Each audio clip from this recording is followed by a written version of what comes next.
kwa mwanamuziki ama nikuwe comedian. Ama tu nikuwe tu mwizi nikienda bag naiba. Kwa tu mwizi, umeshinda kulipa deni yako. Pesa yangu utalipa siku gani? Wiki 3, kilo 2 ya nyama umeshinda kulipa. Sasa bro, nikuulize swali. Kwani mtu atakaa na amani kwa hiki kijiji? Ukaa na amani, umekula pesa yangu iko hapa kwa tumbo yako. Unataka ninunue ng'ombe na patube? Wewe sijakataa, niko na deni yako baba. Najua niko na deni dawa deni nikulipa, ndakuja kulipa. Sasa ulipe mwezi ndio inaisha. Unaniara nini? Wewe mbona uliua ng'ombe? Wakati ulikata ulikuwa unakuja nikukatie nyama huku kwa hivi. Baba mimi wacha usinipe pressure man. Wewe kijana baba, pesa zangu. Baba usijaribu kunishika na usinyoshe vidole zako hizi.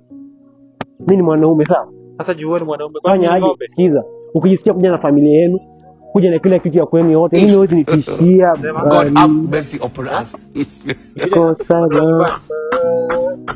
Watu nyumbani ama haiko kwa ubaya, fanya aje? Msendemani ama ni kill